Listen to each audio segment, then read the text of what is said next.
Hello everyone, today we finally got my Mastodon ranking. You guys over on the Discord, you guys have been hearing me talk about this for ages. Saying I'm going to do it, I'm going to do it, I'm going to do it. So here it finally is.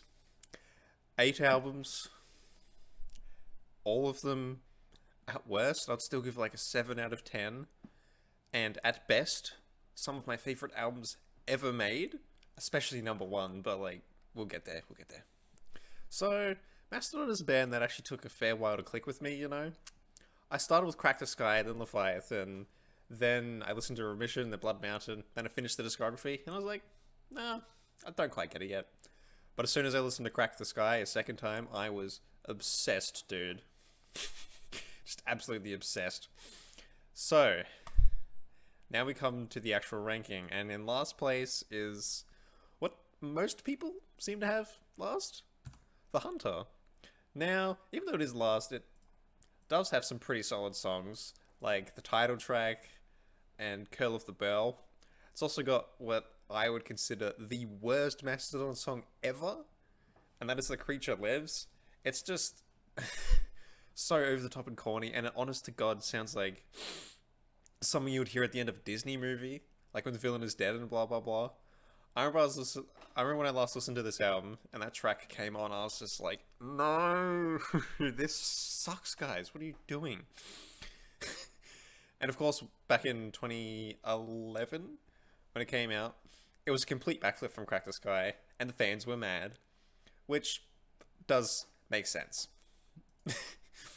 Coming up next is, funnily enough, the album right after it, Once More Around the Sun. Again, it's just another front to back pretty solid listen. This time, the highlight tracks are The High Road, with that absolutely stupid verse riff and the giant chorus, and the really goofy music video, which is actually pretty damn good. The Motherlode, that's just a nice mid-tempo grooving kind of track, you know.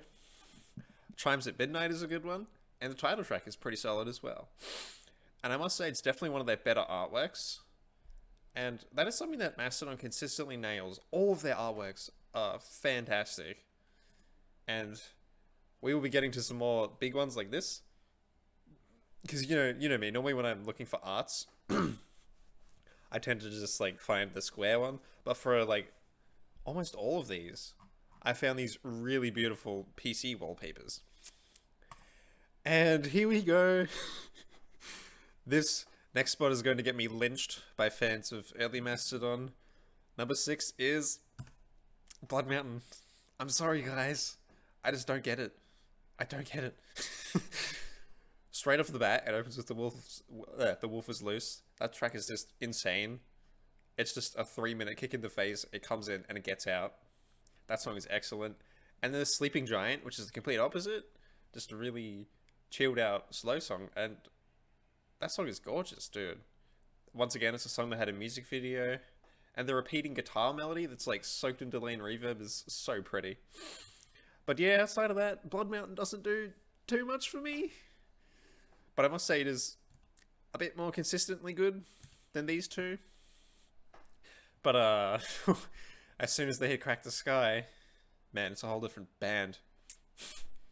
Anyways, number 5 is Emperor of Sand. Now we are talking. This is where my ranking got insane. 5, 4, and 3 flipped-flopped a lot. And I mean a lot. Straight away opening with Sultan's Curse, which is probably the best song of the album. It's just... that song is just insane. The amount that they cram into 4 minutes is beyond me. Andromeda has like one of the best opening riffs that those guys have ever written. And the chorus is just like so big, dare I say atmospheric? It's just a great song. Show Yourself, which is kind of a hit or miss song for most of the fans, I think is really enjoyable. The main riff in the chorus is pretty damn good, but why does Brand need to say Show Yourself like 14 times throughout the whole song? Ugh. But probably my pick for best song on the album is got to be Steam Breather. Just, oh, that absolutely stupid groove, the stupid riff, which is accompanied perfectly by the bass. I haven't really talked about how these guys are as musicians and songwriters. They're so good. they're just so creative, and they consistently blow me away at some of the stuff that they come up with. And the drum beat from Bran on Steam Breather. And another one with a super goofy music video, which I definitely watch more than I'd be willing to admit. Number 4 is the heaviest Mastodon album, probably the most technical, a lot of their longest songs ever made. It's Remission, the debut. Once again, I got it as this really nice PC wallpaper. But yeah, man, Remission is just absolutely insane from front to back. Opening with Crusher Destroyer is insane. Trainwreck is, say it with me kids, insane. That's just the mindset for this whole album. It's just like, go, go, go, go, go for the entire 50 minutes. And March of the Fire Ants. Now, even before I truly got into Mastodon, that was a song I'd point out and be like, now that song is a banger, man. And Mother Puncher is insane. I've been using that word like 400 times, but you get what I mean if you know this album. Now, number 3, much like Blood Mountain, is one that most people would have ridiculously high on almost every single Mastodon ranking I've ever seen. It's either number 1 or 2. Number 3 is Leviathan. Straight away starting off with Blood and Thunder, which expect a cover of that going up on YouTube really soon. Sets you straight into the mindset of this album. It's unbelievably proggy. It's heavy. And just so creatively written. Iron Tusk. That's another really awesome song. The opening riff to that and the groove that it creates is just brilliant. Megalodon has like a new time signature every 2 seconds. And closing off with the 14-minute Hearts Alive. I could do an entire video just about that song alone. But we got more songs to talk about. And Sea Beast ends with like easily a top 5 riff of their entire career. Yeah. I don't know how I didn't like this album at first. I listened to it and I went, it's fine. But then on a second time, I got it. Then a third time, and a fourth time, and a fifth time, and a sixth time. Damn, man. I don't know how I slept on this band for so long. But like, wow. Now coming in at number 2. I bet no one expected this high. Hushed and Grim came out only last year. And much like most of these damn albums, I listened to it first time and went, meh, it's fine. But I don't know. A second listen is a powerful thing, man. And as soon as I hit play on Pain with an Anchor, the opening track, then Sickle and Peace came on. More Than I Could Chew. Oh. Hearing those keyboards straight into what is probably my favorite Mastodon riff ever. Ugh. Pushing the Tides was the first single for the album. That song is a banger. Peace and Tranquility. And one more song, which I'm blanking on the name of, that I really love as well.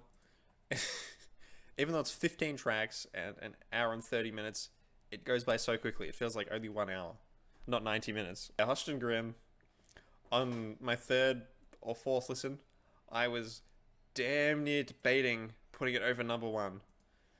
But my number 1, dude, it's the album that truly got me into the band. We are, of course, talking about Crack the Skye. I also have a t-shirt of this. How good is that? On my second listen, this album hit me so hard. I was shocked at how much of an idiot I was for not liking this album immediately. As soon as I clicked play on Oblivion, I knew it was for something special. Oblivion is flat out like my 2nd or 3rd favorite Mastodon song. The giant instrumental section in the middle is just beautiful, and the way it loops back into the chorus is insane. And the lyrics across this entire album, damn, man. Strain of Divination's probably the heaviest song on the album. No, we'll get to the heaviest soon. Giant chorus, brilliant riffs, insane drumming, just exactly what you expect from Mastodon. Quintessence is probably my least favorite song on the album, but then straight after is The Czar. I listened to that song again today, and damn, it just gets better and better every time. Starts off really slow, nice and quiet, and then that giant middle section, which is like the entire, 4 minutes in the middle, all leading up to the spiraling up through the Skye bit, which is probably the greatest moment of Mastodon's entire career. Then straight into Ghost of Corellia. That opening guitar melody is just beautiful, but much like Quintessence, that song loses me just a touch. But man, it's such a good one. Then straight into the title track. Wow.